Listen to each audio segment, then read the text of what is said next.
Hello, everyone. Thank you so much for being here for the podcast Magic is Real. I'm Shannon. I'm your host. This is the podcast where we talk about all things metaphysical and spiritual with a focus on near death experiences and other spiritually transformative experiences. Before I introduce my lovely guest today, who I'm so happy to have with me, I just wanted to say that if thank you for all of your support thus far. And if you do like this podcast or even just this episode, it would mean the world if you would just like the video, add a little comment. It can even just be an emoji. It really helps the algorithm to prompt the podcast to be shared to more people who may not already be aware. So feel free to share and just drop some love. And that's a way to support the podcast for free. Also, real quick, depending on when you're watching this, it is now August 5th, 2025, and I will be teaching a mediumship development and intuition class with my friend Nikki Blair, an Indigenous medium who goes by the Coast Salish Medium, and that starts on September 14th by Zoom. So if you're interested, just reach out and I will tell you more about it. It's magicisrealshannon@gmail.com. And again, 4 weeks on Zoom, we're going to teach you to do what we do. So thank you so much for bearing with that introduction. Today, I'm here with the sweetest Ryan John. Ryan and I were just talking about the fact that he has a clothing line called RJ's Custom Clothing. Did I get that right, Ryan? Yep. And this is something that he fell into designing. Is it motorcycle apparel, like riding Yeah. apparel? So I'm going to have a link to that below because there is a reason why I bring that up. Ryan is a near-death experiencer, and he's here to share his story and his insights. But we were just talking about how kind of spirit leads you to these activities, professions, hobbies, things that we're drawn to, and passions for a reason, and that we each have our own unique abilities. So I'm really interested to hear too about a little bit about how you fell into that, because I just find it so interesting how we kind of find our path. Not that that is the only thing that you have to do on this earth, but I think it's important that we find our unique passions that we like to do, and how we can serve other people using those gifts. So, Ryan, thank you for carving out time and joining us from Canada today. Oh, for sure. So, Ryan, I just would love to know a little bit about you.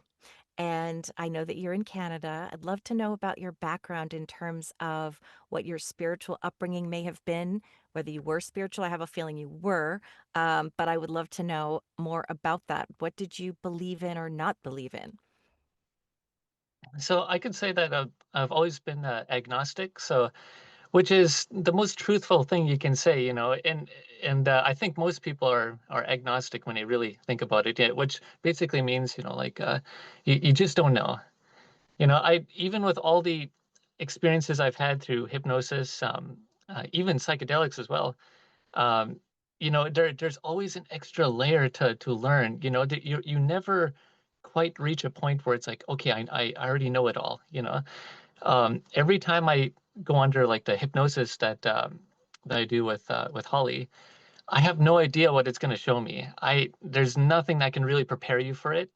It just because you get to see so many different colors that we just can't see in our everyday life. And I hear some people say, I've had really cool dreams of being to crystal cities and stuff, and then I tell them, I said, yeah, that's true. I mean, your soul did go there. Those places are real, and it's so beautiful. People literally deny it and say, no, it's just a dream. Afterlife can't be that beautiful. It's just a dream. But anything that you can imagine that is beautiful, it's all there. Nothing truly dies.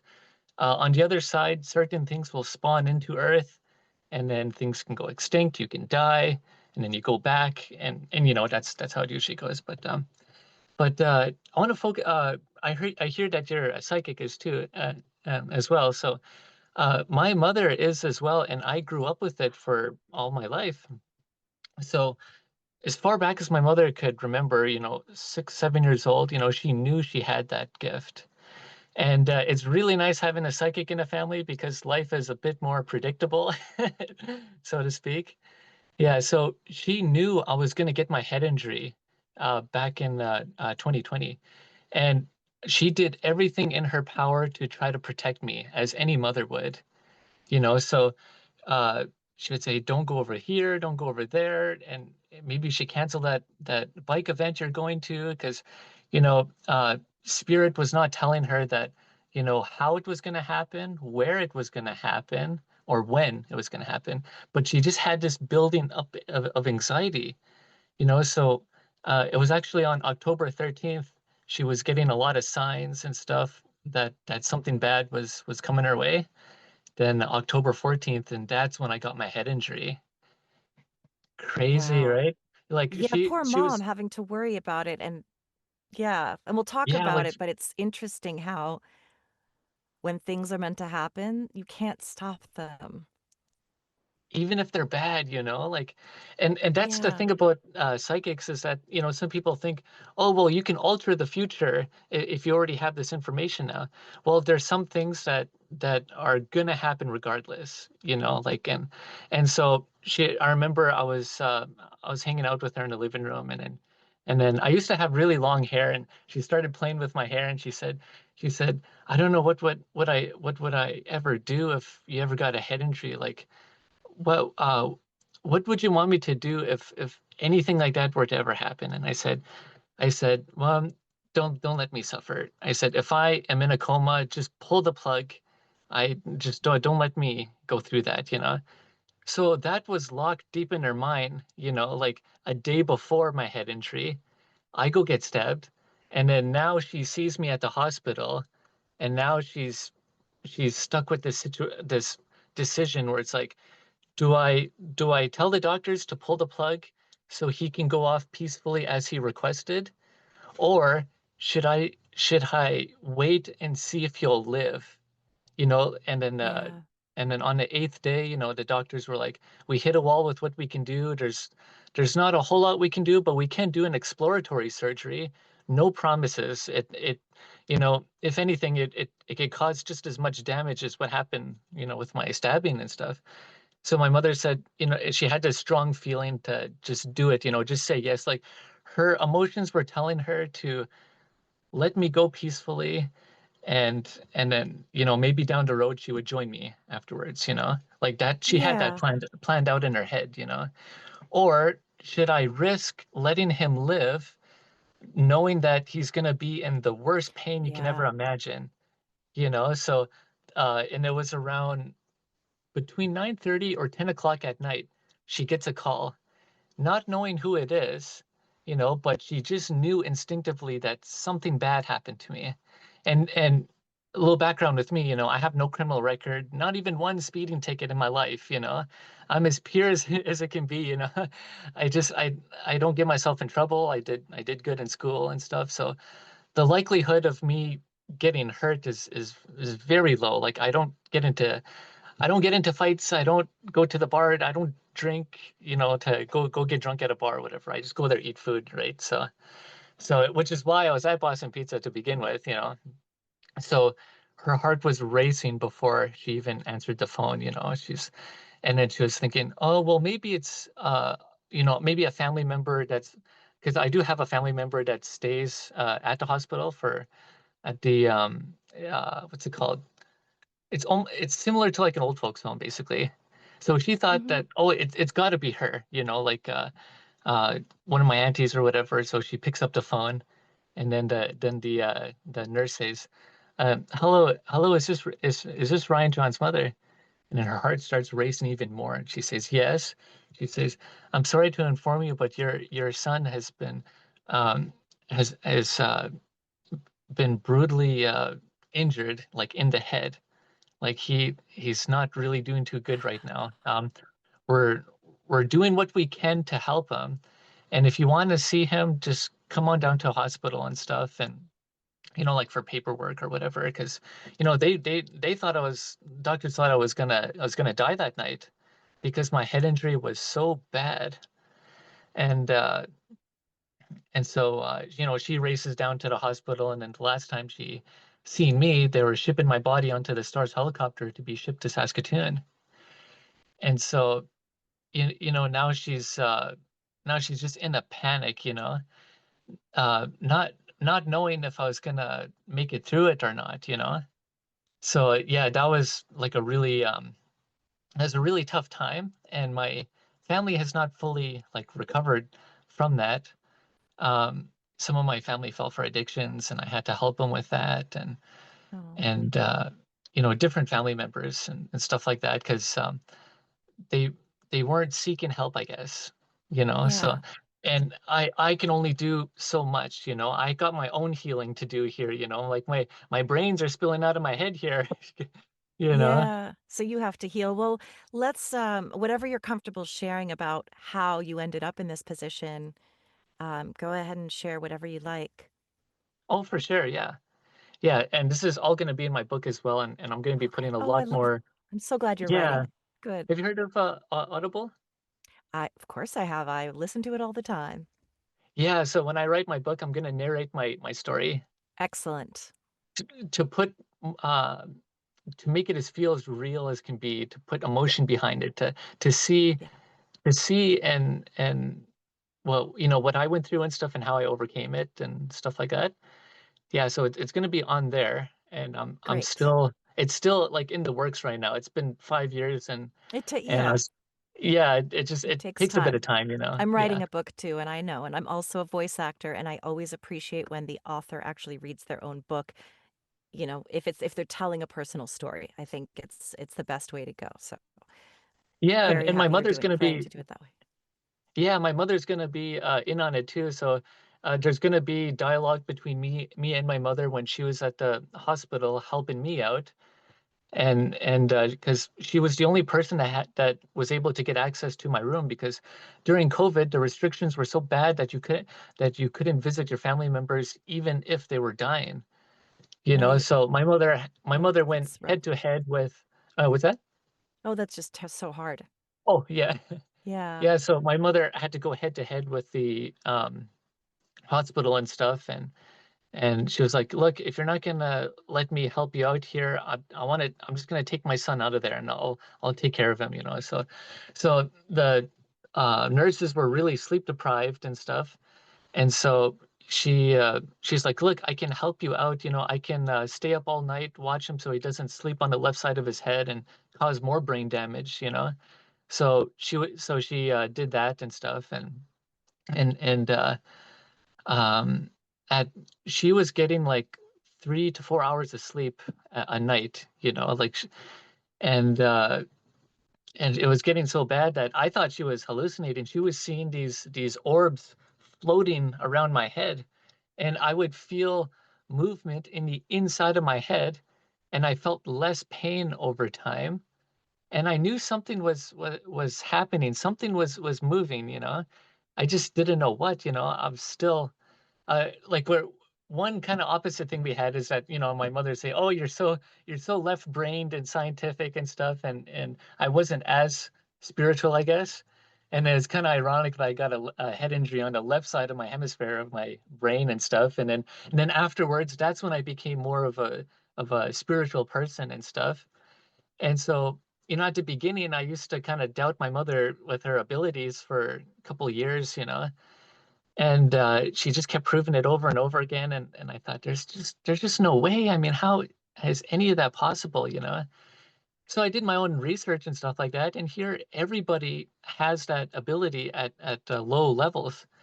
And so there is a special group of people that will take high dose psychedelics for people that are born being a psychic naturally. And so when they take these high dose psychedelics, it increases that ability. It makes them more in tuned, and their predictions are more accurate.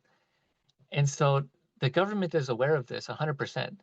So they of course they want to take everything to their advantage and stuff. So what they did was they put this they have this mass study they went out there. It was like a fake study trying to disprove psychics, saying that there nothing real about it, all hogwash and stuff.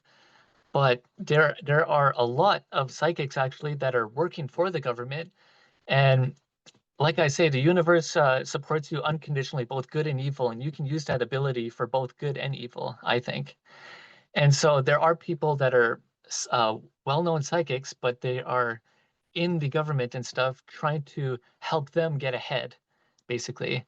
And so there's this constant battle between good and evil like that. There are good influences here trying to uh, change the direction on where we are going because the future already exists. There's multiple time zones in the future, and we're like a pinball going from one to the other, being guided, you know. Sometimes it goes to very far left where things are awful, sometimes it's really good and stuff. But as far as my head injury, I'll explain some of that for some of your viewers that don't have not watched Jeff Mara podcast or About Freedom podcast, which was the latest one. Yeah, so Love October those 14th. podcasts. Yeah, Yeah, love those great, podcasts. right? I watch it Hmm. all the time. Me too. Yeah, so Yeah. yeah, so October 14th, tw 2020.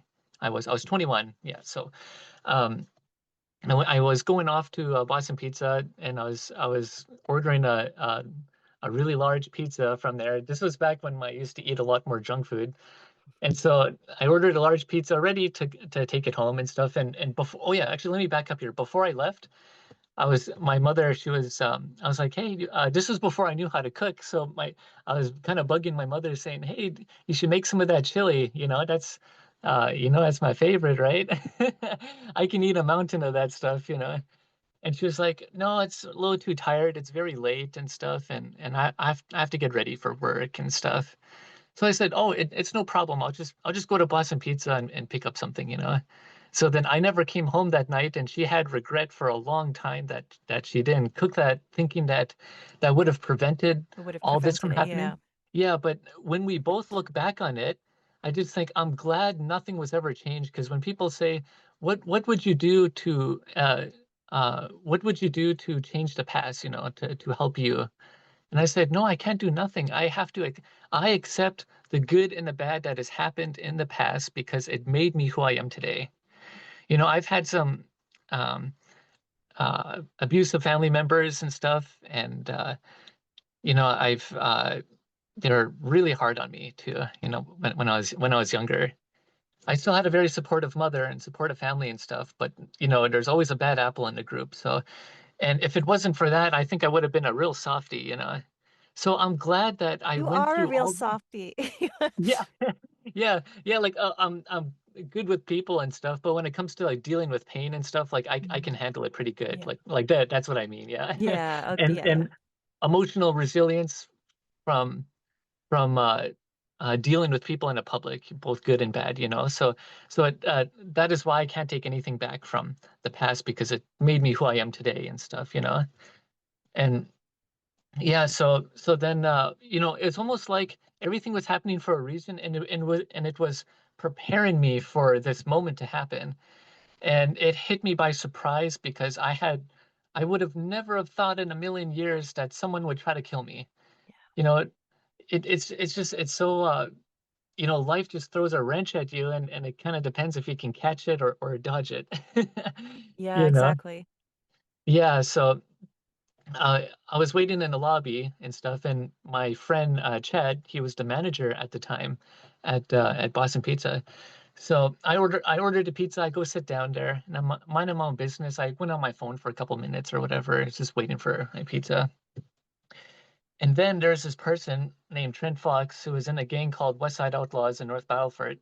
He was looking to hurt anybody, and it just so happens that he was high on meth for around 5 days and he was drinking heavily and he has undiagnosed schizophrenia with a Oh lot of mental no. illness and stuff. So the combination of all that stuff, sleep deprivation, meth and alcohol and so you can only imagine what was going through his mind at the time, you know. So he got dropped off downtown in Prince Albert and he walked all the way uptown to where Boston Pizza was. And he just wanted to pick on any random person, I guess. So he sees me sitting alone there and then he just barges through the door, comes running at me full speed. He pulls out a 4-inch hunting knife, and then he stabs me in the back of the head, right behind my ear, right here. And let me tell you, that was the loudest bone cracking, meat grinding sound I've ever heard. And I can literally see the knife enter my head. And this is the part I never talked about on a podcast. So I think anyways, you can still see light even behind your eyeballs. So I seen the blade enter from one end of my head right to the other side, and I can see like a white silver kind of go past my vision, and just in second, like I kind of like went blind for like a second, and I can see that knife enter my head, and I felt pressure from the middle of my skull going all the way to the back because it's such a big knife. And so I stood up and I took about 2 or 3 steps back, trying to gain composure in myself, thinking, what the hell just happened? What did he hit me with? And he is yelling and swearing at me. He's calling me every name in the book as loud as he can. And so he takes 2 steps forward. He grabs me by my vest, pulls me in, and then he stabs me in the jaw right here, dislocating it to the right. So it tilted it this way and then back. And then at the last second, I can see the blood on that knife. So that's when I knew that he stabbed me and stuff. So I heard that the loud gush of like blood and like liquids coming out of my head. And then he's yelling at me and he's slowly walking towards me even more. And I thought that he's gonna finish me off here. He's gonna stab me a third time and I'm gonna be out. And it just so happened, like, no, all this happened really fast. Like nobody could prepare for it. The people at Boston Pizza, the workers, nobody could prepare for it. So my friend Chad there, he basically saved my life in this situation. He seen me on the cameras get stabbed. Now he has to go to the lobby area and deal with this, putting himself at risk as well because he doesn't know what's going to happen next. So he comes running towards me, and then he sees him and then yells at him, tells him to get out. I'm calling the cops and stuff.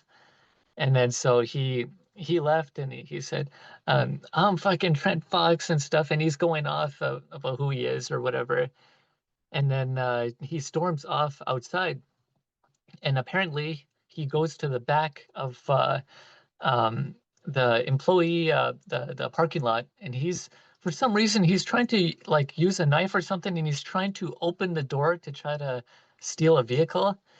And so my friend's looking at me. I am squirting blood out of my head, and so he right away he calls the cops. And I was hesitant about it. I was like, "Oh shit, no, he's gonna call the cops here. Oh my God, this is not gonna be good here." Because I for a second I thought it was my fault. I thought someone was jealous of me at high school and they hated me just because, a lot of girls were talking to me or whatever. And you know how high school is with drama and all Mhm. that. So Yeah. I thought, they're gonna try to pin this on me somehow. I thought, oh shit, I don't feel like talking to them. I'm not in the right state to do that. So I just have to accept what happened here, and just let things go as it is. And so he calls, he says, customer has just been stabbed here, and I need you here right away. And so in about uh, as far as I can tell, it's either 10 minutes or less, I think. Um, and it just so happened that there's a police truck right across the street at Burger King, and they were ordering food, so they whip around the corner, and then they caught him right away. They're pointing guns at him, telling him to freeze. He dropped the knife, and then they arrested him, and they're trying to ask him a bunch of questions and stuff like that, and he's just kind of out of his mind at the time. Meanwhile, I am trying to fight for my life here, and, I look down, like I heard the sound of like water rushing. So I look down, and in my legs, there's like a puddle this big full of blood. And I thought, oh my God, I lost so much blood. I can die any second. I should have died the first stabbing. That's what science says with head injuries and stuff. I don't know how I survived the second one, let alone going on with the minutes afterwards of bleeding out and stuff. So so I get stabbed twice, and then I'm trying to find where it all is. So I used to have long hair up to my shoulders. I couldn't find the one in the back of my head because my hair was so thick and stuff. But I was aware of the one on my jaw, so I was holding it right here, and then this girl, she used to work at Boston Pizza. You know, she um she heard some screaming and stuff and wondering what's going on. Like, is there a fight going on? So she comes to the lobby. She sees me and then she starts screaming and crying and then runs back to the kitchen. And then my friend, the manager, was yelling at her to get a paper towel and stuff, get as much as you can. And so she did that, and she got about a 3-inch stack of paper towel. She put it on my head, and then blood is running down her arm and stuff. Like I made quite a mess over there, and she's shaking and she's crying and stuff. And I felt so bad for her because Oh, yeah. I did not want her to see me like that, you know. Like I didn't want anyone to see me like that. And so ambulance gets called, and and so they show up, and then so they're trying to help me walk to the ambulance truck, and I'm holding my head and I'm walking normally. And I said, "No, I'm fine." I said, "Everything's okay." I said, "It's okay." And I'm the one trying to keep others calm, and I'm the one dying over here. Yeah. So then I get to the ambulance truck and stuff, and they right away wrapped a gauze around my head, and then they went lots and lots, and I'm bleeding more, and so they're having to wrap more on my head, and uh and then I'm trying to find where the one is in the back of my head, like where the hole was.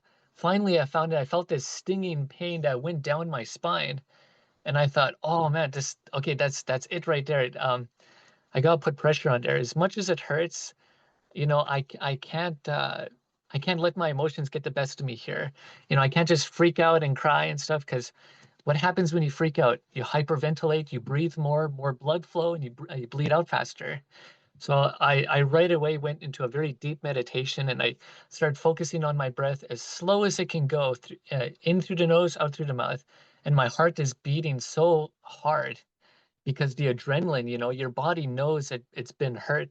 There's a certain part of your consciousness that's in your body that sends you these signals and stuff that says, hey, like you're sick, you're dying, so I'm like, I gotta try to slow down my breathing here. So I hold my back of my head, and as much as it hurts, I had to hold it there. And then more and more blood is dripping out of me. And so I hold it. I'm trying to hold it, trying to stop as much bleeding as I can.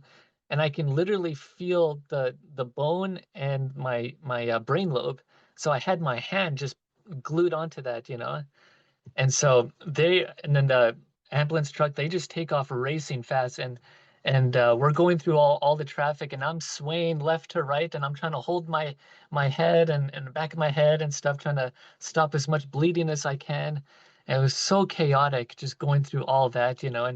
And she's wrapping the gauze on my head saying, "You're gonna be okay." And I said, "Yeah, I know, I'm fine, I'm fine." I said, "Let's just get to the Mm. hospital here." And then she says, do you want to call anybody to let them know like what happened? Your mother, your father? And I said, no, don't call anybody. I said, don't tell them what happened. I don't want them to um I don't want them to worry about me. I don't want them to see me like this. We'll just go to a hospital, bandage me up, do whatever you have to do, and then I'll call them after. And then tell them I'm at the hospital, and then I'll be the one to gently tell them that. Um, but things didn't really go according to plan. As much as I tried to take control of the situation, there's just some things I couldn't. So I kept my phone in my vest and stuff, and so I'm still bleeding violently everywhere. And the moment I got to the hospital and walked through that door, my memory just cuts out. And the next thing you know, I'm on the other side. But because of hypnosis, I can now remember all the steps I took from the moment I walked into that hospital room, going to get X-rays, CT scans, and then going to the trauma room so they can sedate me. And and as they were getting ready to put the needle in my arm and stuff, I felt so much peace by the time I got to the hospital. I didn't even care at this point. Now, any average person would think, "Oh my God, I'm going to a hospital. I'm very nervous here. I don't know what's going to happen, and I don't want to die and stuff." But all that worry just left me. I was bleeding out so much. Now people can be a skeptic and say, "Oh, it was just because of all the blood you lost in your head and stuff."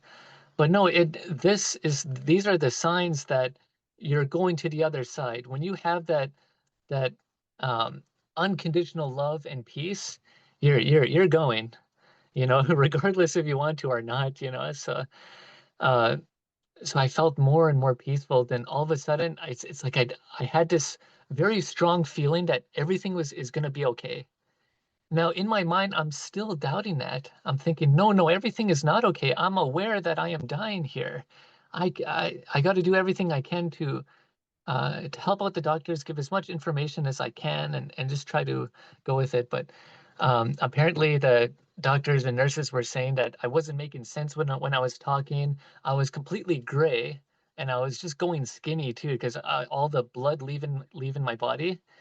And so, as soon as I laid there on that table, I seen a door hovering above me. And now I'm going to go into more detail about this because I didn't go into as much on the last podcast. So I seen there's these paisley patterns on this wooden door that is on the ceiling. And you know what a hospital setting looks like, where it's white all around you, like the walls and the ceiling and all that.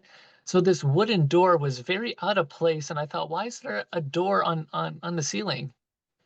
And I just tried to ignore it, you know. I was like, oh, just ignore that, you know. It's just if I see a white light, you know, just ignore it, you know. I'm not gonna die. I'm not accepting it. I'm just you know, I don't want, I have so much to live for. I don't want to die. I'm 21 years old, you know. I'm at the peak of my life here, and all of a sudden, it just some guy is high on meth here, and he's like, you know what? I want to kill someone at a pizza shop, yeah, or a pizza restaurant, you know. So he gets sent away to jail and stuff while I'm in the hospital, and so all of a sudden time just slowed down like lots.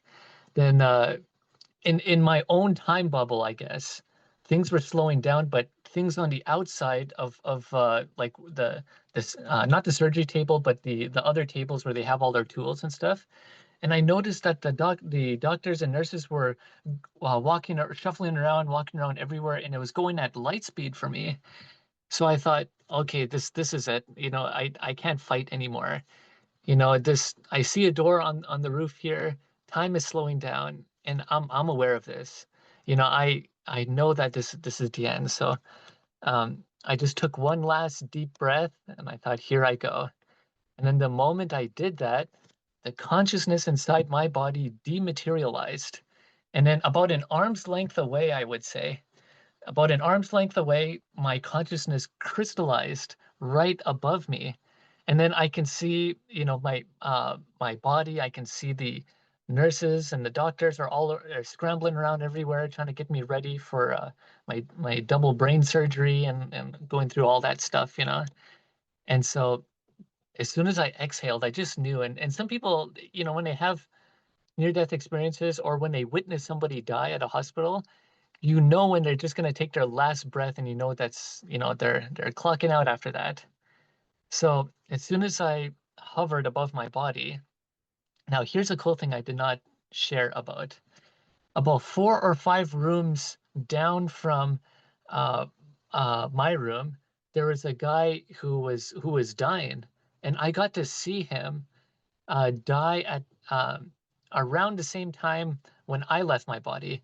And as soon as this door appeared, I could see this light from the other room, and this old elderly person, you know, I could see his soul leave his body, and then he left, and I think it was COVID he died from.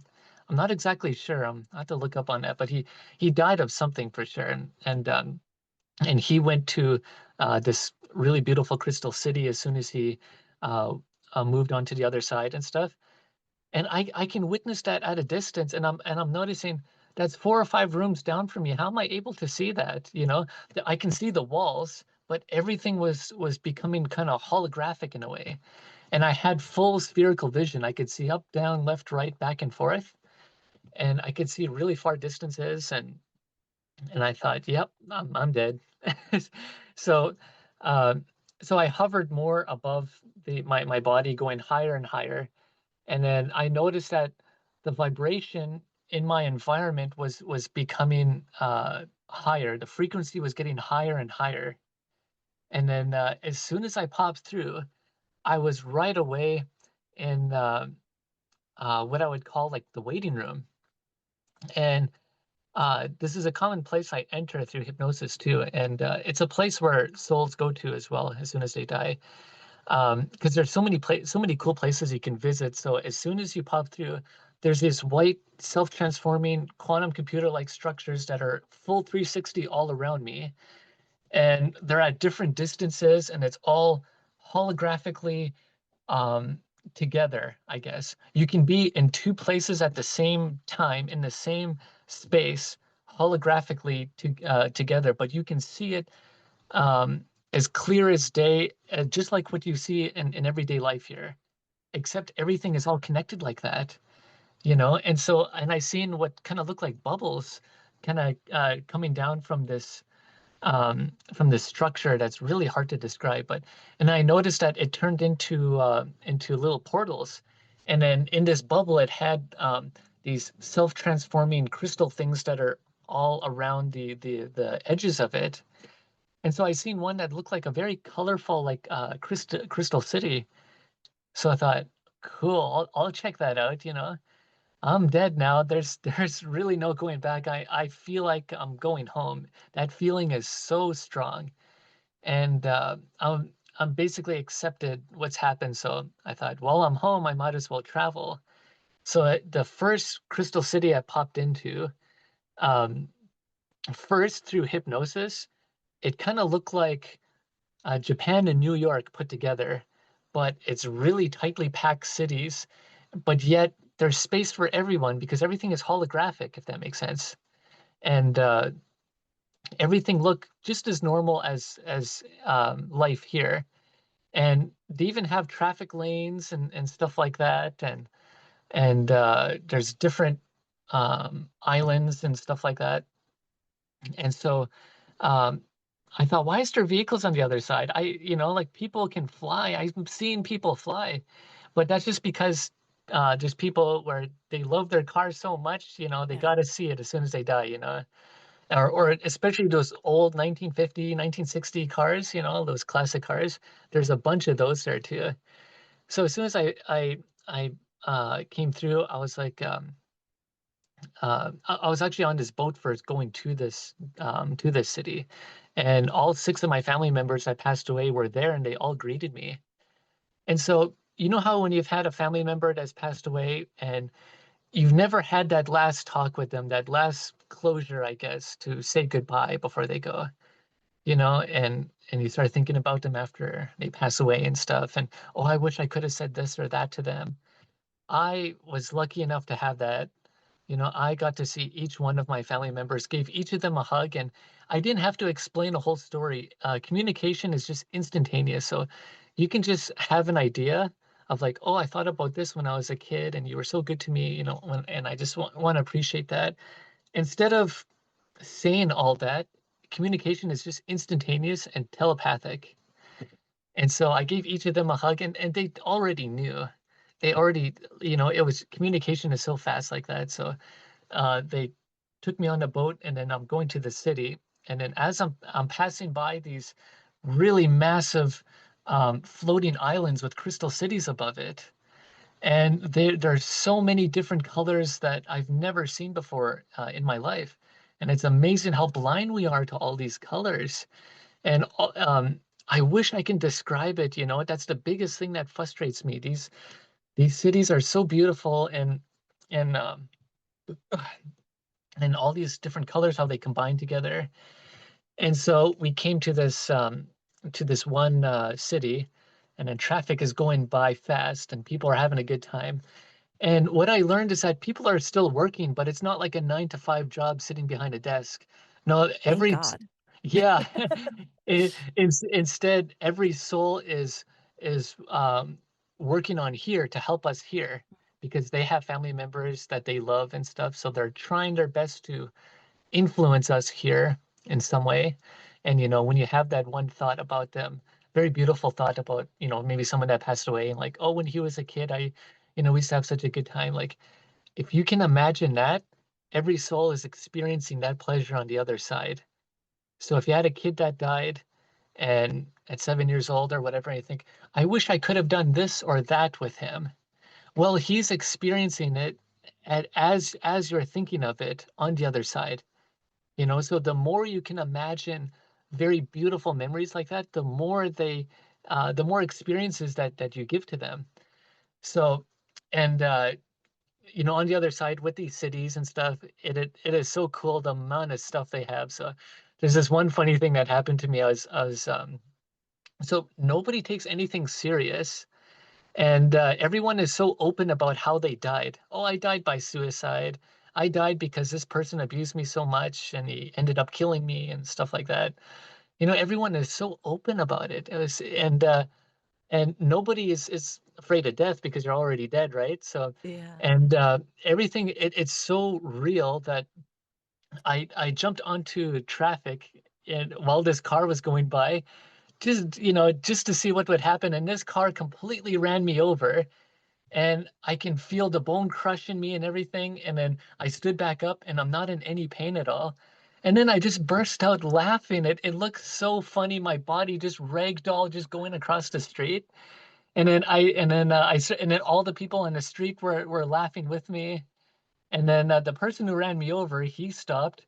He turned around, he looked at me with the biggest smile on his face. And I said, "Hey man, do it again." So then he reversed his car and he ran me over a second time and stuff. And then I was like, "Wow, that is so cool." And then that's when someone was like, "Hey, you can fly, right?" I was like, "Really?" That is my It's like, dream. "Yeah." Yeah, like, and this level of freedom is way beyond what you can get with a Harley Davidson motorcycle. Yeah. So I was seeing this tower. Um it kind of looked like the World Trade Center from like 9/11 and stuff. It was just as tall. So then just by thought, I teleported to the top of that building and I'm looking down and I can feel the wind in my hair. My hair is literally floating as well. So I'm looking around the city, and as I turn my head, my hair will float out of the way, which is so cool. Yeah. And I'm looking at this like all these different floating islands or crystal cities above it, and some of them are light year distances. And I thought, how am I able to see that? That is so cool. They're so far away, but yet you can see them. There's no limit to how far you can see. And so I'm looking down and I'm like, well, they said I can't die, so here we go. So I jumped off that building and I'm just flying just as full speed. And then I come crashing down. I hit the ground full impact. And then there's dust all over me, like and stuff like that. And I stood up, I dust myself off a little bit, and then I looked up at that building, and then I did it again. I teleported to the top just so I can fly again. And then this is the part that's kind of hard for me to describe because um the timelines are scattered in different areas, I guess.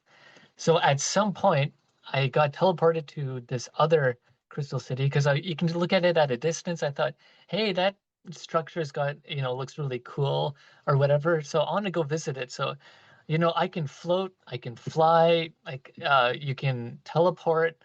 Anything that your mind can do, you can do it basically.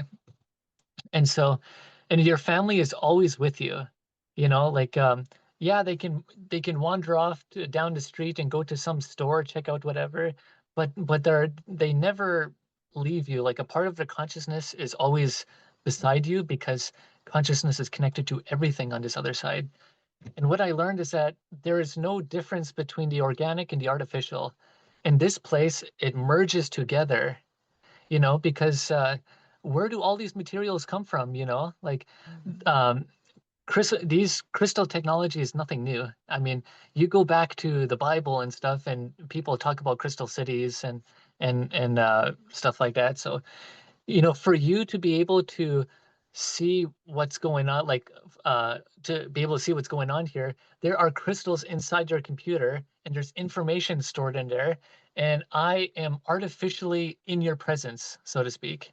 And it's only going to get better over time, and people are afraid of AI and stuff like that, but not me. No, I mean AI is a living thing. It's in the baby stages right now. Stuff, and I've seen massive AI quantum computer like structures on the other side that are mapping out these places, and it's using the energy from your consciousness, from every soul, and they combine it to this big energy source, and it's has this constant creation. But I'm not even sure if I would say that the world was created or God created the world or anything like that, because um, there are materials that exist and they have always existed, past, present, future, it's always been there. There are gatherers who gather materials to technically create stuff. It's like if all the parts to a car is laid out there, it's still a car. You're just the one putting it together, so to speak. So that's how some of these crystal cities are built like that. And so some of them are kind of uh, like a jungle gym for children. So the second city I went to, there were all these children playing around and stuff, and they're like, and then this one child came up to me, he gave me a big hug, saying, "I'm so glad you're home" and stuff, and he said, "Come, I got to show you something." Then I seen this self-transforming jungle gym that was going up, and it was spiraling up as it went up, and you feel like a 7-year-old kid or younger, like with your imagination, your love for life and all that stuff. If you've had a really good childhood, Yeah. yeah. So, but you go back to when you were at your happiest, So let's say if you only became happy when you're like 40 something, because you're stable in your life finally. When you go to the other side, you'll be seen as like a 40-year-old, but n nobody is like 80 or 90 years old, as far as I can tell. I haven't seen old people there. It's just because people want to be young and it's beauty and stuff like that. So I start climbing this jungle gym, it looked like, and all around me there's different cities, and there's plants, there's animals, extinct animals, and all kinds like that. And so I was climbing up and up, and then all of a sudden I got to what felt like a train. And I was on this train where there's all these people sitting in these rows and stuff, and people are looking out the window, and they are all experiencing all the things that they couldn't experience when they were alive. So going on a train to visit wherever, going on a plane ride or whatever, they're all experiencing all these stuff on the other side that they missed in like their childhood and stuff. And so they're just all fascinated, just looking out this window, thinking, wow, I'm on a train. I've never been on a train before. This is so exciting. And I seen this one black girl who had these really long dreadlocks. And uh, when she would look around, the dreadlocks would just flow like it's in water. And it was so cool looking at that. Um, and then there were these angelic beings they're but they weren't in a human form. They were like almost like a ball of light with self-transforming structures all around it.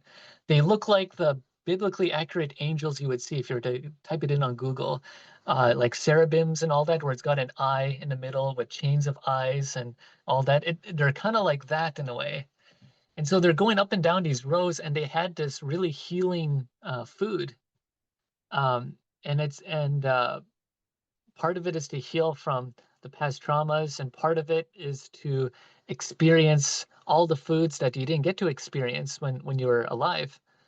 And so at the table, they gave to me this self-transforming waffle it was like a fruit waffle that was replicating the crystal cities, and which was so Wow. cool. And there was a bunch of fruit that I've never seen before that are in colors that I've never seen before.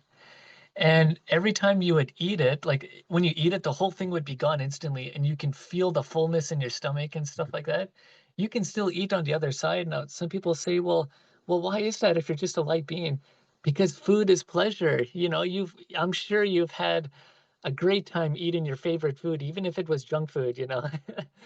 So I was eating this out, I eat this whole thing, and then it spawned another one, and I ate it again and again, and you can just eat excessively. And I thought this is like a heaven for sure. Like this is so much fun. I thought I'm like trillions of miles away from Earth here, and I'm having the time of my life.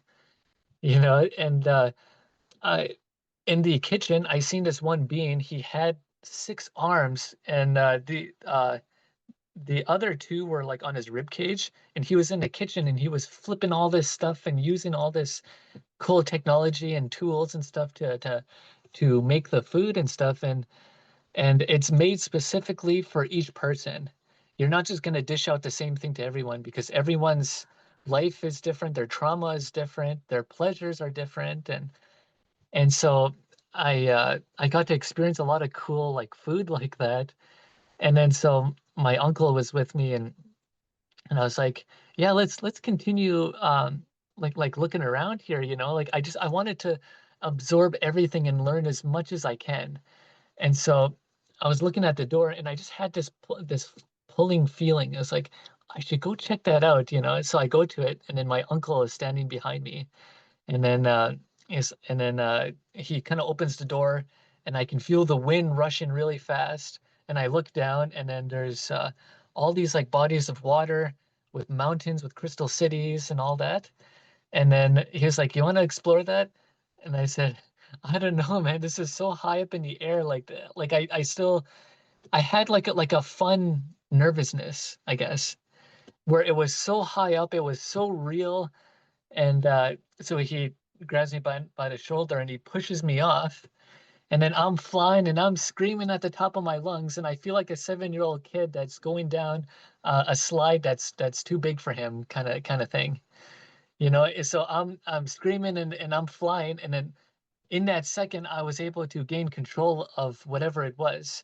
It was almost like your your consciousness hooks up almost like Bluetooth to like flight mode. And so now I have the ability to fly. I stretch out my arms as far as I can go. And now I'm flying and my family is with me and they are all kind of behind me, watching me have a good time. And they are having a good time watching it through my own eyes, basically. It's almost like when you have a kid and and the world seems new again because you're viewing it through their eyes, you Mm. know? So it's like that on the other side. And so as I'm flying, going everywhere, then I seen something really interesting in this huge lake. And this lake felt like it was ancient, like it's been there for a long time.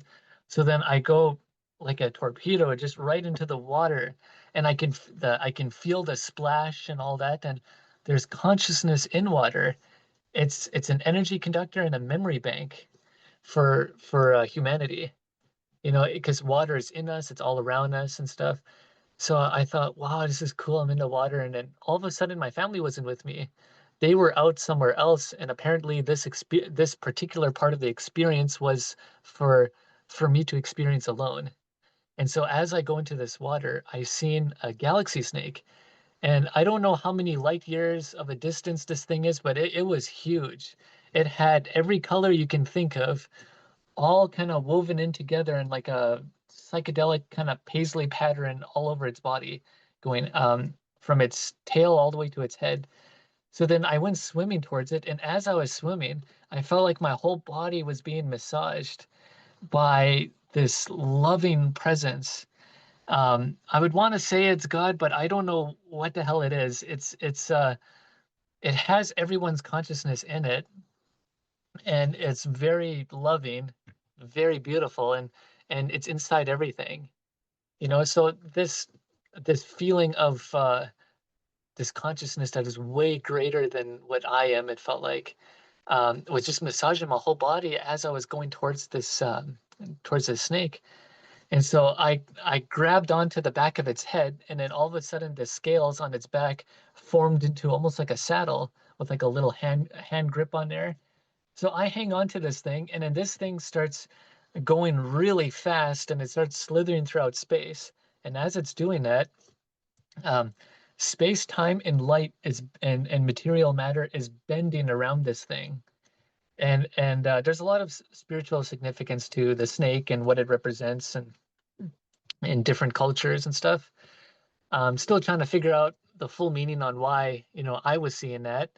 But yeah, I traveled with the snake to different areas of these different crystal cities and stuff. And so I got to this one area where it's kind of like Chinatown. So you know those old structures in those Buddhist temples where it's got those kind of triangular slopes going down? That's what It I was was imagining is the roof that go like this yeah, for exactly. those that are watching with their eyes. Yeah, Yeah. and so I seen like a crystal kind of version of that. And I got to see Buddha himself in those temples.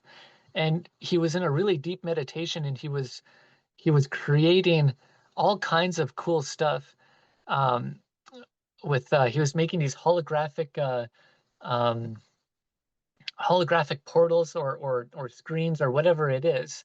And this is a part of hypnosis. I'm still having to go back to try to get the full picture of it because I could not see what was on there. There was so much going on, like in that, and I can basically see his mind being connected to all these structures that are all around him and stuff.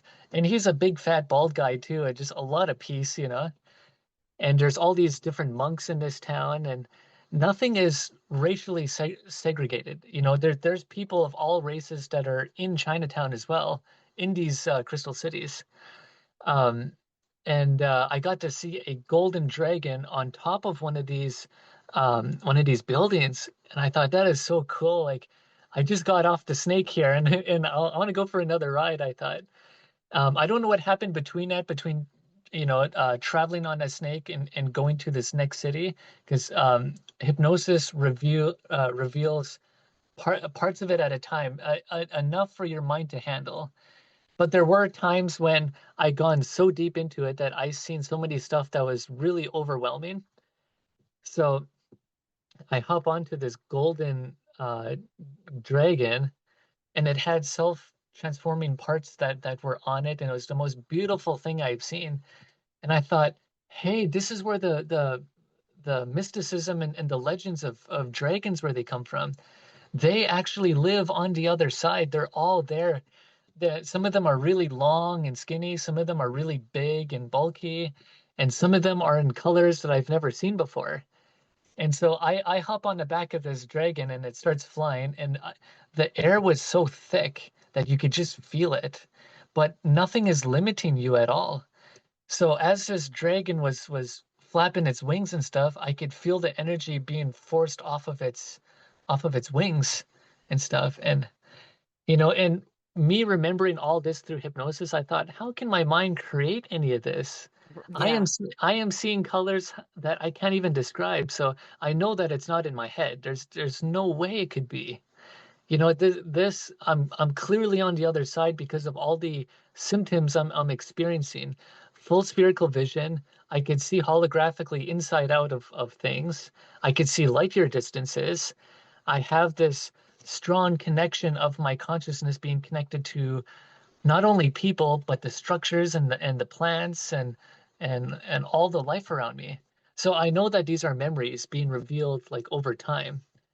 And so there were these this dragon uh landed on this other area of this other lake basically. And I'm looking down and then there are these crystal cities that are glowing under the water. So I thought I'm gonna go check that out next.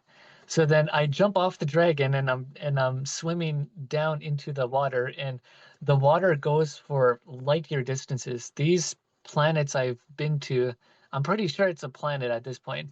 It's so huge that the water they have just goes on for light years. So instead of traveling normally, like swimming like a normal person, I have to pick up speed. So then I travel fast, and then the light from the surface was getting darker, and the my environment was getting darker, and uh, and it was getting darker and darker. I'm traveling uh, deeper into this water, and then all of a sudden the Crystal City, it's almost like it just came alive and it just greeted me. It knew I was going to visit that place from a distance, and so I traveled right to it, and then it starts glowing lots, and I seen these purple gates that are around it and stuff. And so I go to the front door, and then I walk through it, and then I seen these.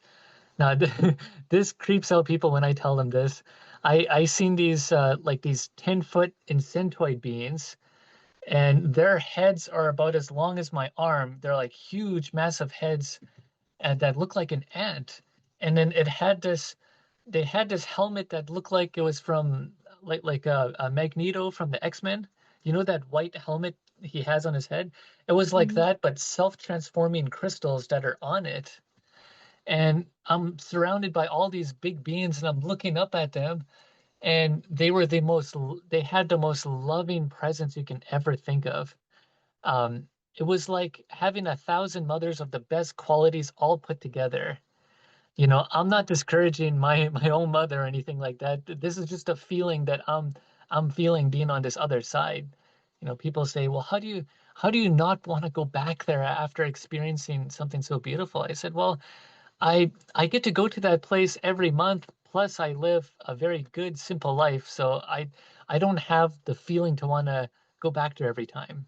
You know, I go there when I feel that it's ready. I rely on my intuition for that because it's what's guiding me and giving me the best results for these things. So these big, tall, and centoid beings, you know, they grab my hand, so I reach my arm up, grab its hand, and it was almost like a mother taking his 4-year-old to the mall for the first time, you know. And I was in these huge, um, really huge cities that were under the water, and it glowed like every color would glow and combine with the blue shade that the water gives and stuff. So I'm looking around all these cool places and stuff, and there's all these huge laboratories, medical centers and stuff. And so what I learned is that these beings, they are not dead. They are clearly alive. They are working to help us, and they they are how can I put it? I mean, they've always been here. They always will be here, and they have always been helping us even before we even came here. If that makes sense. People regard them as being angels and stuff, and but for me, they're just another being. You know, we're all at different levels of our soul. You know, I don't look up to anybody. You know, I'm clearly just an independent thinker and believer and stuff and my own stuff.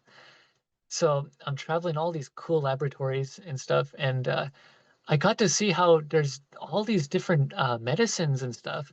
And I thought if I were to bring back just one of those things, there would be no more cancer here on Earth. It would, you know, it would cure all of it, you know, and it still puzzles me to this day that there's such beautiful places like that. And if you just take a piece of crystal off of this city, that little handful of the crystal would be enough to power the entire world 10 times over.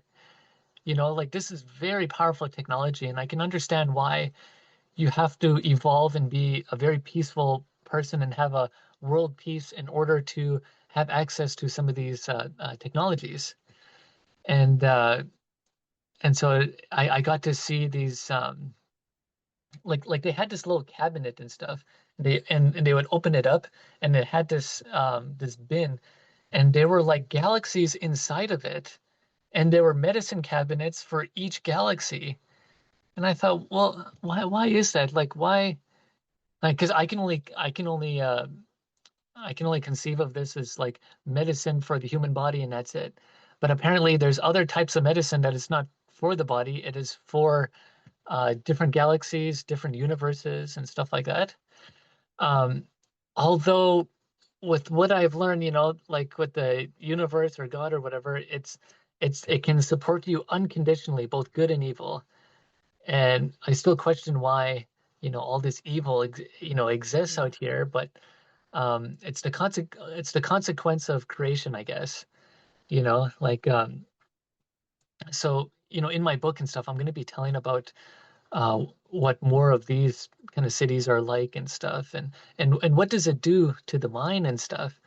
You know, like they had laboratories and they had kitchens and stuff like that, and so at some point, I made it to this other area where it looked like an upside down chandelier, but it was all crystal, and then there were these different rooms leading up and to all these places, and I thought, what is this place, you know?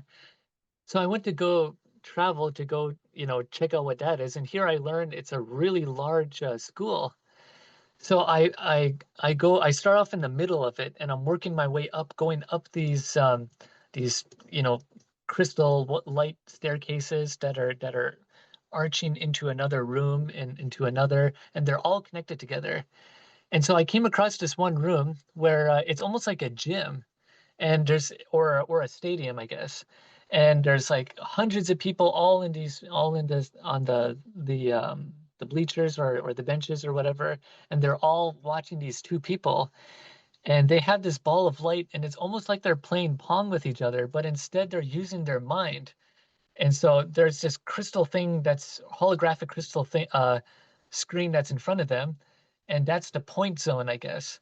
And so as this ball would go traveling to player one, they would use their mind and create a time bubble and stop that light from going past their line, I guess.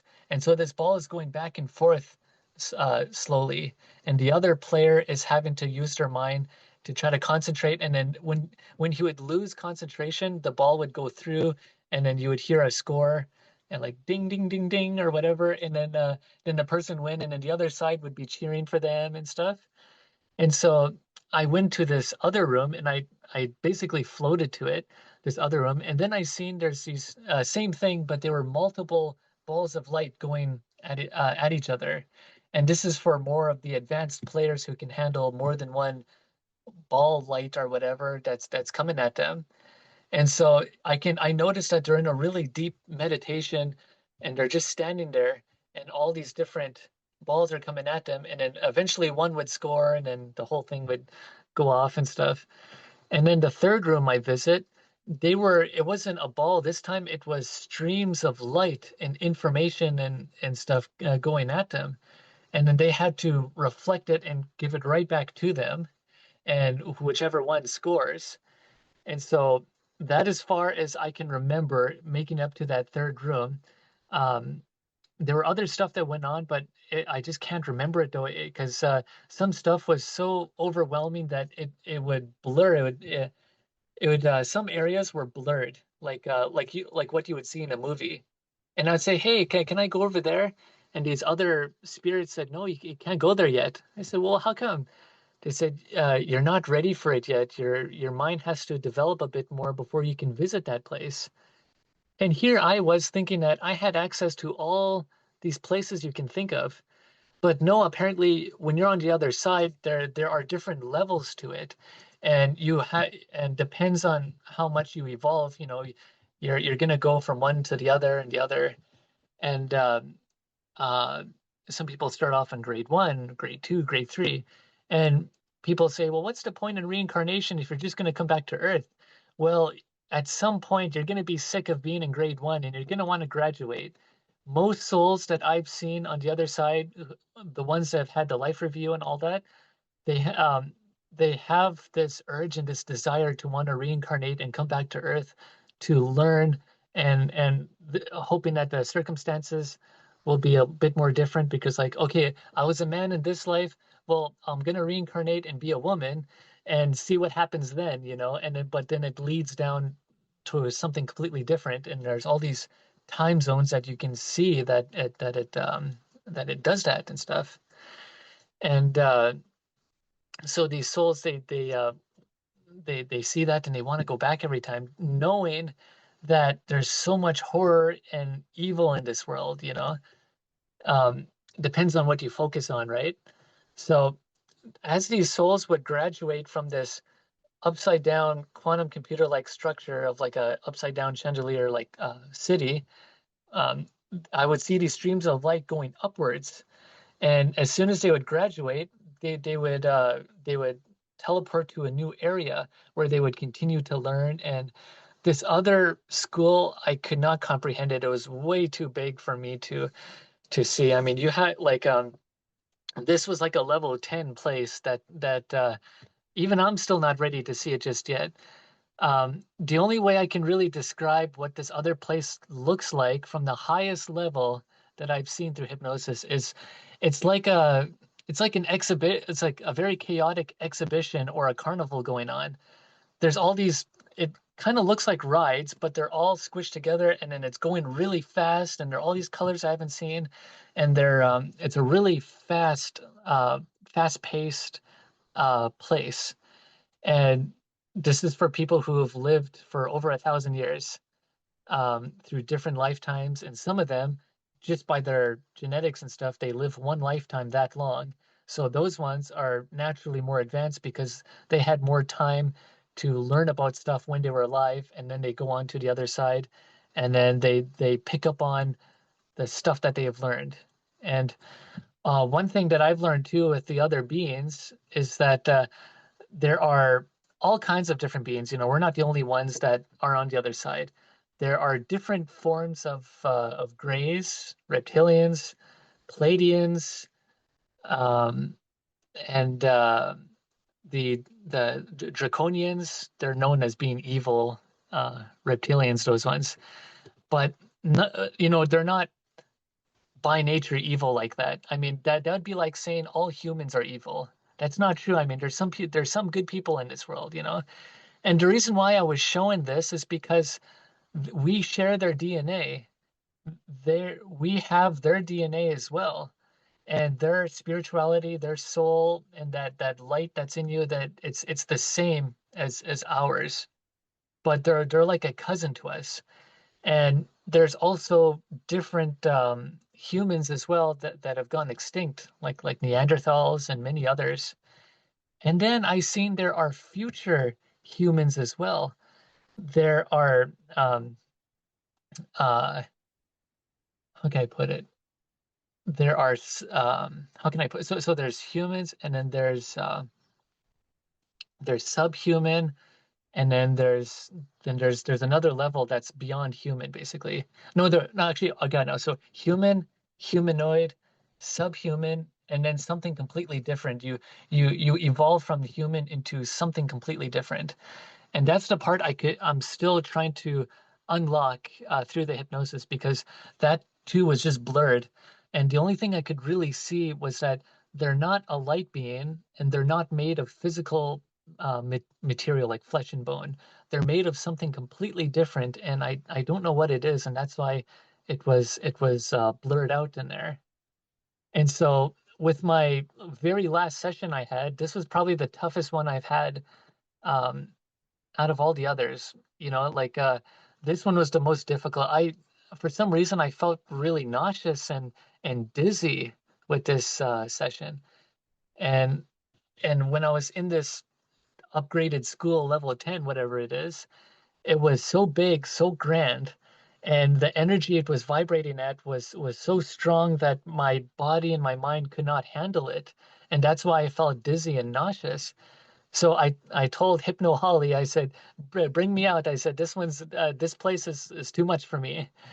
And so she said, "Okay." So she starts, instead of counting me down, she was counting me up. And so she brought me out of that place.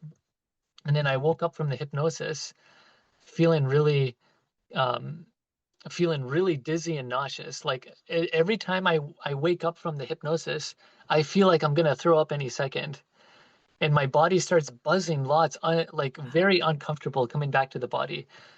Under hypnosis, when you leave your body, it's much more easier than coming back to it, because you're taking your mind and you're bringing it to this place that vibrates at such a high frequency.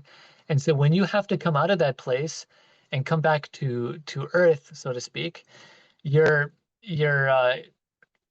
consciousness has to adjust to the lower vibration being here on Earth. People say there's nothing else like it. This is as terrible as it gets on Earth. But no, there are other Earth-like planets out there that operate at an even lower frequency, and there's more violence than what you can ever imagine here on Earth. You know, at the same time, there are other planets out there that have a higher vibration, and it's very peaceful and stuff. And there's literally no judgment about all this here. You know, it's just the diversity of life. You know, I can't label everyone as good or bad, you know, because there is good and bad in everybody, you know, like. And this one comment I seen on the Jeff Morrow podcast was really cool. He said, "Do you think that Trent Fox, his higher self was granting you access to the other side. Um, because there's he somehow knew it or something like that, even though Trent Fox lived a terrible life. And I said, yeah, that's very much possible. This is why I have no hate towards Trent Fox for Mhm. stabbing me. Without him, I would have never have gone to the Yeah. Crystal City. I would have taken my pizza home and I would have had a full stomach that night. Yeah. But things turned out the way it did. And so this October 14th, I'm gonna find out if he gets released or not. That's 5 years now. He's been locked up in solitary confinement. So you can only Oh, imagine wow. what the hell's gonna go on if he gets released. Right. Yeah. Yeah, you have any questions? Yeah, lay it all Gosh, towards me. that thank you so much. Thank you so much for describing that so eloquently and so in so much detail. What I find so fascinating is that we talked about how a lot of people will say, "Well, your brain was just dying, and these are just hallucinations." And I don't believe that's the case because every single near-death experiencer I've talked to has described it as realer than this. So we have dreams that are Mhm. like that, right? Like I lucid dream a lot, but it's murky. And also, I'm always contending with some thing like, oh, I forgot to pack my luggage, or I have to pack to go somewhere, or my car got stolen. It's not like there are moments where I realize I'm in the dream and then I say, oh, I want to go over there and see what's over there.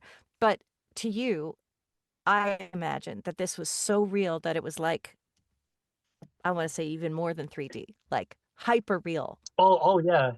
Yeah, like here, like everything's really dull here. I mean, I'm here, I I'm limited by gravity and my five senses and all that, but when you're on the Yeah. other side, you're completely limitless. And others said, well, it has to be a hallucination. There's no way that the afterlife can be this beautiful or that detailed. And I said, well, think of it like this. How is my brain supposed to function enough to I have know. a hallucinatory experience? My brain was so damaged that the left side of my brain was like scrambled eggs. Right. There, yeah, and so there's just no way that I could make it up as far as I can tell because it's more real than real, and it feels like home because it is home. Yep. Earth Earth is not home. It's never was. We didn't even originate from Earth to begin with. We came from somewhere else. Hmm. Um, humans were, well, some humans, not all of them, but some of them were brought here through slavery. And Yeah. so there are other planets out there where humans originate from. Our specific species, anyways, our type of human, they come from a place um, where the weather's not going to kill you and stuff like that. Because, here on Earth, if you go to a place where it's like -40, you'll freeze to death. If it's plus 40, you're going to be toasted pretty well. Yeah. And yeah, with heat stroke and all that. So we're here for a reason for sure. And so I even with the science that I know, even I tried to doubt my own experience. I thought, well, how could it be my all in my mind? So I thought, okay, so your brain can produce DMT, dimethyltryptamine, that's a powerful psychedelic that can take you to crystal cities in like 3 hits on a vape pen. You know, Yes. yeah, so I thought, well, could my mind produce that the moment I got stabbed? And so therefore my mind is just creating that. So I thought, well, my mind was so damaged that the doctor said when I was in a coma, they told my parents he should have no coherent thought or memory Hmm. or even be able to function like that. So I thought, well, Exactly. your lungs produce DMT, your liver produces DMT, and I thought, oh well, maybe that traveled to my brain and I just had a trip. Well, your brain has to function normally. You got to have a certain brainwave frequencies in order to have a coherent thought and all that stuff. I was gone as far as anyone can tell. I mean, people would, um, my mother would come visit me at the hospital when I was in my coma. She would hold my hand and my hand would just be ice cold.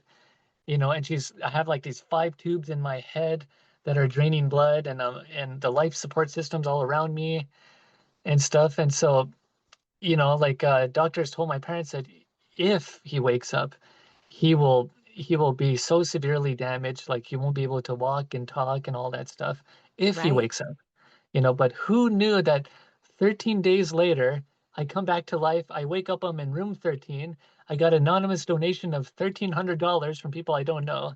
I Mm. spent that in 2 weeks on food. And because I eat lots, my nickname is Ryan the Jaw for a reason. I have a dislocated jaw, and yet I can still eat a mountain of food. Oh, good. Yeah, Oh yeah. I have I mean, we could I know these are the kinds of things we could get into for hours and hours, but I will ask you just a few things. Your mom is a psychic medium, and you said growing up, I know you believed her, but it took time to.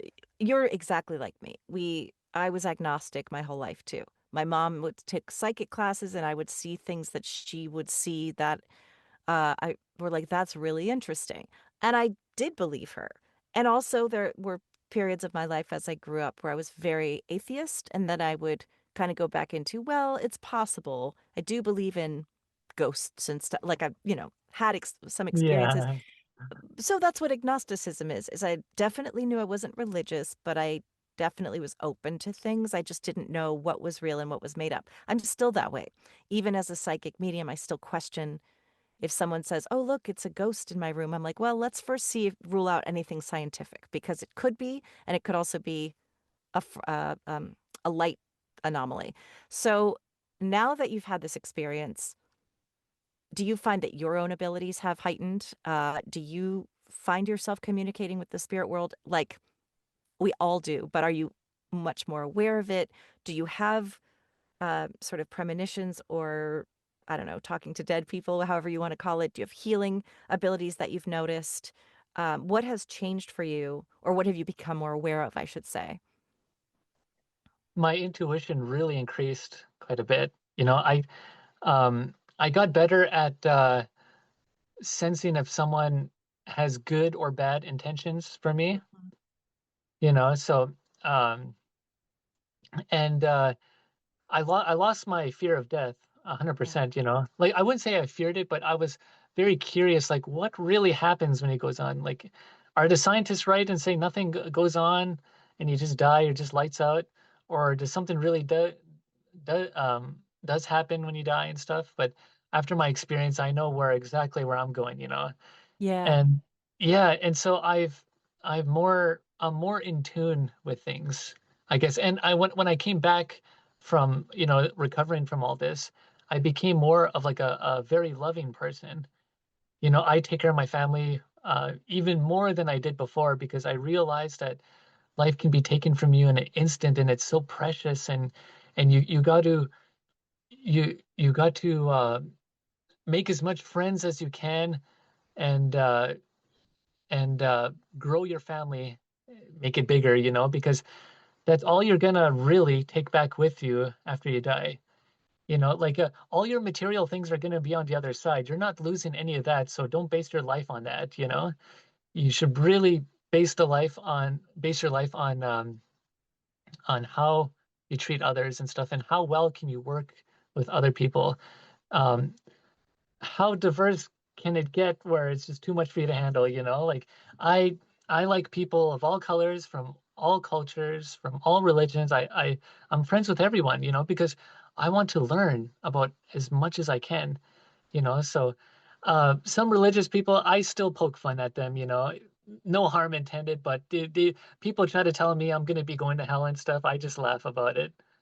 Yeah, It's like, me too. I have oh, respect for yeah, all beliefs and traditions, and also there are a lot of people that tell me that I'm talking to the devil or I'm going to go to hell for yeah, communicating with the spirit world.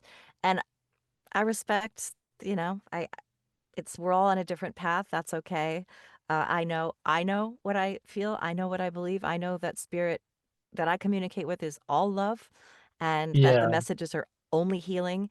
Um, but I also understand why people believe that way, and it's have love for everyone as well.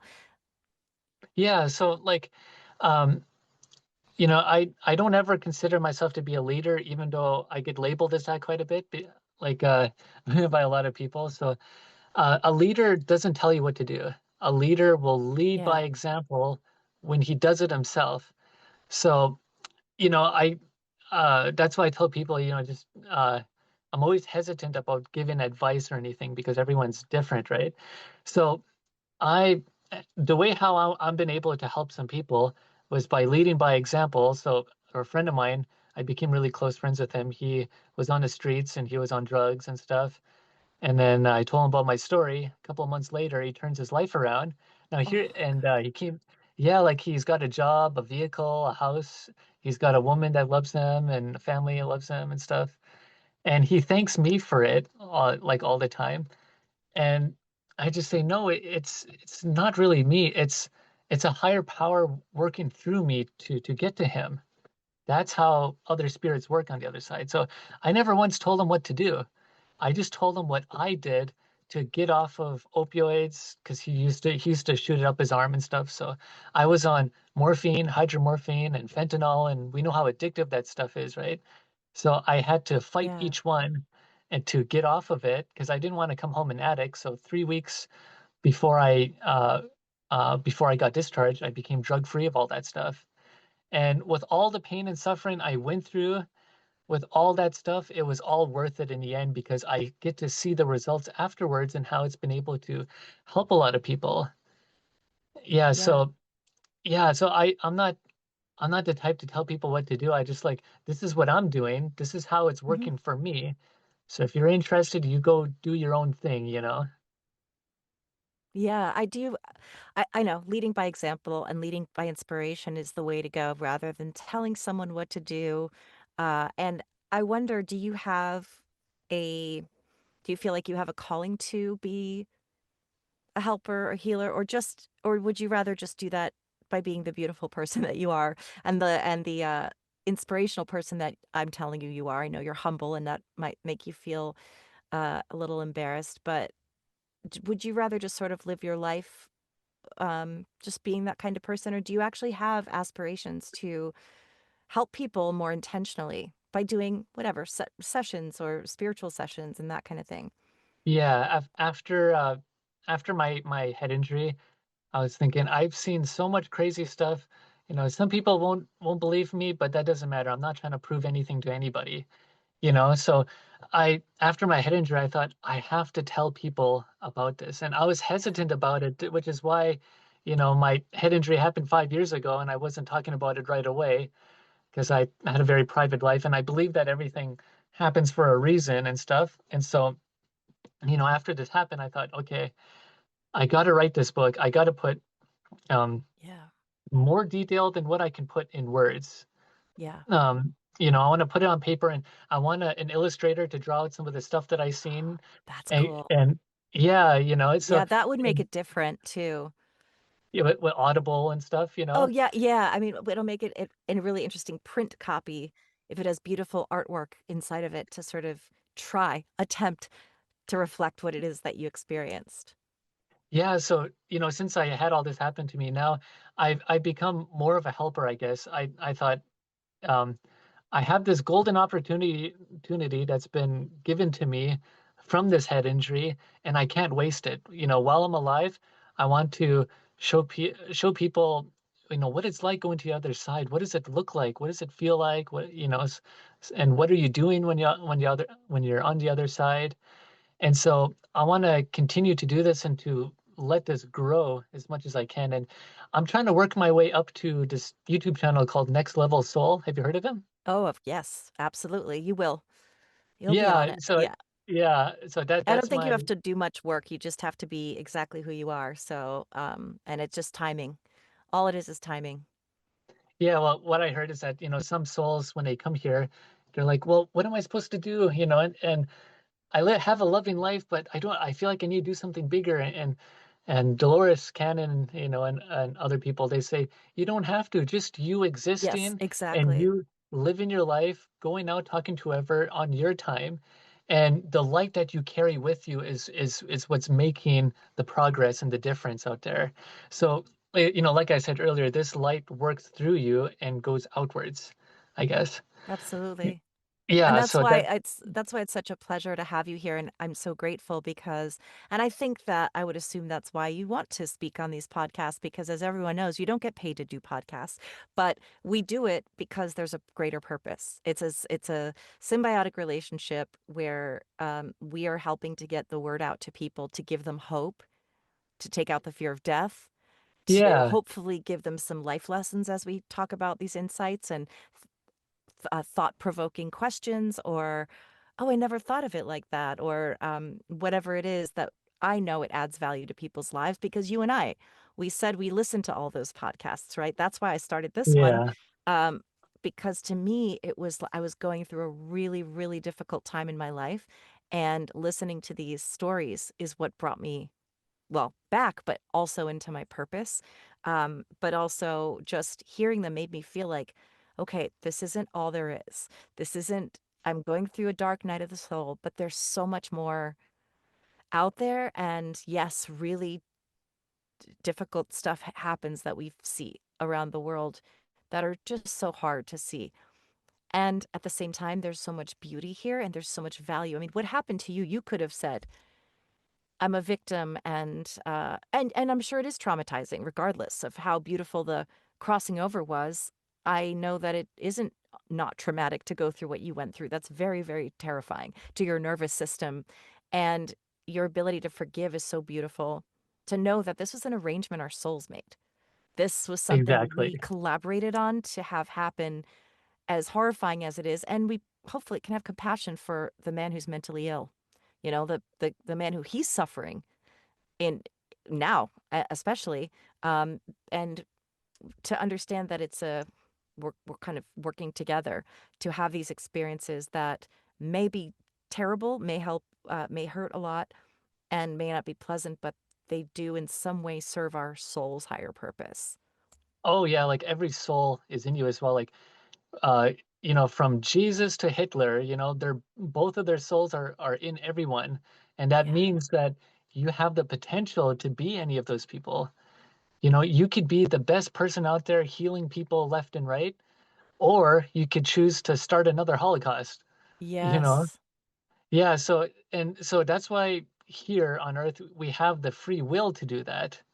If you're willing to pay for the consequences of it, um, the consequence of healing a bunch of people, well, you're probably going to get a lot of good luck and good stuff coming towards your way. If you're going to cause like another world war or get a lot of people killed or whatever, there's consequences to that for sure, So when you die, you get to see every decision that you've made in your life and every decision that you didn't make and where it could have taken you as well. And so there's one thing I forgot to explain too. In this one Crystal City I was at, I walked into this. It was almost like a theater-like setting, and it had thousands of seats on there, and it had this holographic screen on there. And this is someone else's life review I got to see.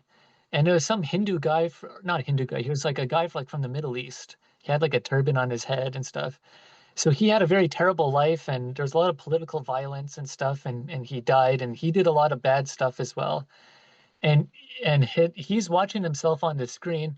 He's the only one in that entire theater that is judging himself. There's hundreds of victims all behind him. They're all watching the same thing that he's seeing on the screen. None of them are judging him. And Mhm. so this is why on the others, like in the Bible, say, "Oh, you're going to be judged after you die." There is no Mhm. judgment. The Yeah. only being that will judge you is yourself, and you get to see all the good and the bad you've done. And if you've done a lot of bad, you think, "Wow, I got a lot of work to do. I have to repair all this," and which is why they reincarnate every time. And at some point you're going to upgrade to level 2 and 3 and so on. And if you've lived a good life, it's like watching a really good movie. You get to see the twists and turns and stuff, and oh, that person was helping you because of that, and you know what I mean? Yeah. So yeah, like me, I love doing these podcasts and stuff. I'm not making any money doing it, and that's I'm making you money right now. Yeah, yeah, but when you look at the Jeff Mara podcast, like that one's probably the most popular one so Yeah. far. Yeah, He's making some money off it. Yeah, yeah, exactly. and when you look at the video that when I was on there, that's the most amount of views he's ever had out of all of his other videos. You can go back Wow. 2 to 3 years, you'll get, 10,000, 13,000 views. Uh, mine's the only one that is getting close to reaching a quarter of a million. So that's That's insane. 250,000. And that's a spirit to me because and I love Jeff. I know his last name isn't really Mara, that's his wife's name, but we call him Jeff Oh, Mara because cool. it's the Jeff Mara podcast. And I Yeah. know that he also does it because I also know he does it from a genuine place and also does an episode every day. So when I say that, I'm not saying that disparagingly. I'm saying, he good for him, but it's true that we do all of us, I think, our hearts are in the place of yes. That's spirit working to get your story out to the masses so that more people understand and hopefully absorb that, like you said, unity. We're all one. There's so much Exactly. division in this world. People are they're living in so much fear. They're hurting each other so much. And there's just so much woundedness. And what we hope is that, I say we just, all of us, the spiritual community Yeah. that is doing this work, we just want people to remember who they are and get back to who they are, right? And I actually always end up my podcast by asking you. This is a broad question, so just answer whatever, however it comes to your mind. It's more of a uh, first thing that comes to your mind. What is it that if there's one thing you want people to know, what do you want people to know? The afterlife exists. And I believe, well, not believe, but I know that there's enough science to prove that. Like near-death experiences happen to 10% of the world population. That's more than 800 million people. And when you count for the ones that haven't been documented, it's probably close up to a billion. So these are not like unique. Like this is very common. Mm-hmm. And if it's that common, and yet all their experiences are strikingly similar. You know, uh, Check out Yes. Dr. Jeffrey Long. If you can get him on your show, that'd be amazing. Thank Dr. you. Jeffrey Long is the guy who did the world's largest studies on near-death experiences, over 5,000, I think it was. And he has no fear of death, even though he hasn't had a spiritual experience like how me or you might have. He's looking at it purely from a science point of view.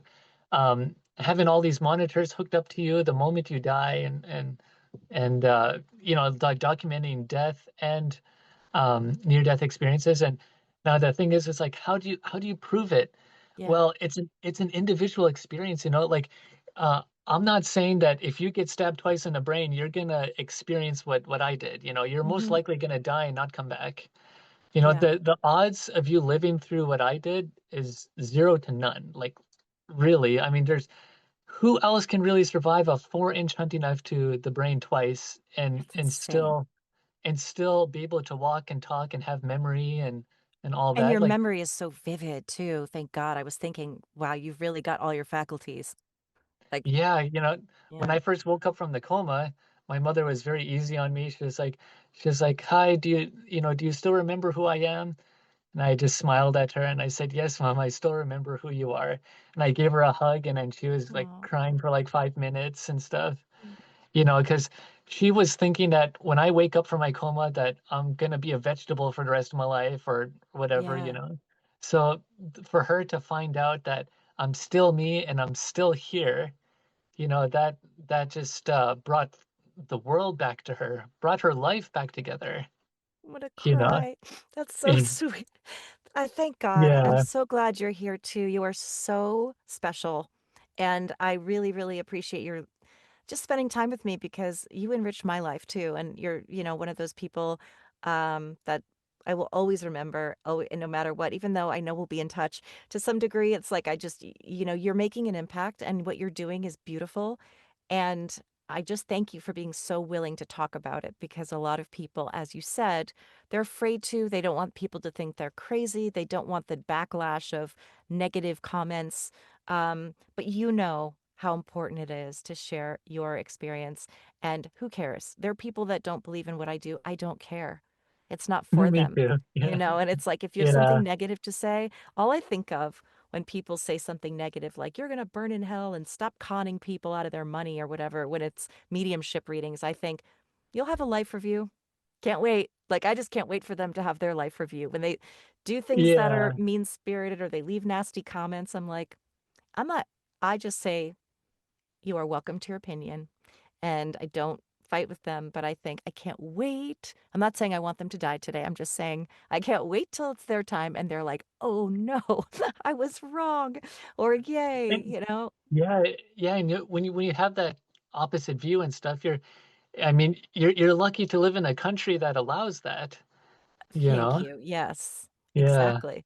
Yeah. Well, you are just so special, like I said. And if yeah, and I also just want to put, if it's okay, a link to your clothing stuff because I just want people to be able to support you if they're in the all market cool. for it's just a quick little thing. Tell me you make motorcycle clothing. You had told me you were taking your own motorcycle gear and taking it to a place and they would patch it up for you. And then you thought, well, I could save some money by doing this myself, and then you found out that you really had a talent for it and an ability where it felt fun and natural and easy and enjoyable for you. So, can you just tell us, do you have a website or are you kind of just doing like custom stuff at this point? Yeah, so it's mostly on Facebook and Instagram Yep. for RJ Custom Clothes, and I'm still getting a bunch of stuff ready and stuff that I'm going to be posting new stuff on there. Awesome. A lot of cool things are in the works, and there's a lot of stuff Limitless. that I've learned in the past 2 years from the last time I've posted on there. So you're going to see a bunch of new stuff, a lot of skills that I've learned. And uh, for all the other viewers too, you can check out Jeff Mara podcast. And then Yep. the very first podcast I was on was called Other Side NDE. And that Hmm. was like the third or fourth hypnosis session that I was describing. And so some people are like, well, how come you see a crystal city now and you seen a normal city in the first video? And I said, well, by the time I did the fifth session of hypnosis, then it revealed what the city actually looked like because at the beginning of the hypnosis, it was showing me stuff that was more familiar, something that I can handle. It was getting my mind ready to handle these out of body experiences, and then after it kept relaying more information. Then went back to the same city, but this time it was crystal with all these different colors I've never seen before. So That's so I, cool. Can you give a shout out to your hypnotherapist, Holly? yeah, yeah, Holly Gran. So Okay. I've met her on this website called Bark, and so I was reading the description on there, and then they're saying something about you can hypnotize people who have had near-death experiences to help them remember it more. And I thought, okay, well, I'll give that a try. I started off as a skeptic when I first put the request out, and then Holly replied, and then I said, yeah, I'm willing to give it a try with the hypnosis, but I doubt it'll work. I got a Yeah. strong mind, and you can't Yeah. hypnotize me, but I'll give you I'll let you try it out anyways. Who knew it worked? Like it, That's and then so cool to hear. yeah, and I was so shocked by it, So the first one, it worked, but I did not go as deep. And the reason why is because I had distractions around me. So this is how you properly do hypnosis. You do it in silent darkness on an empty stomach. That's how Okay. I do it. So that's the same way how you would prepare for like a psychedelic trip. You have to be in the darkness Yeah. and no light at all. So I recently bought these eye shades that you put over your eyes. And then I have the headphones on to block out any noise. And I'm in my room in the dark, and I put blinds over my door, and I fast for about 5 to 6 hours. And the reason why I do that is because you don't want anything in your stomach. When you're going to the other side, such a high vibration, and when you're adjusting to coming back, it's a lot on the body. And Yeah. so when I wake up, I feel really nauseous, and I think, good thing I didn't eat anything, I'm thinking I would have came up. And so uh, yeah, that's how I prepare for it right there. Good to know. And can you spell her last name just in case anyone's interested in looking her up? Gran, so Grahhan. Perfect. Just in case, because you've said good things about her, I feel like maybe someone will want to work with her. But Ryan, John, you are such a sweetheart. Thank you so much for your time and energy today. I want to give you a big hug, and I would if we were in person. But Yeah, we will be in touch because I'm going to send you links to the episode. And just thank you from the bottom of my heart for allowing me to spend time with you. It's been such a gift. Yeah, thank you so much for allowing me to uh, be on your show and be able to share my message without so much judgment and all that, you know? Yeah. So No I judgment really here. like, yeah, like I really like what you're doing there. Just keep doing it and keep Thank you. inviting more guests and stuff because it's for sure helping someone out there. That's what I I know that feel. for sure. I do too. Thank you, love.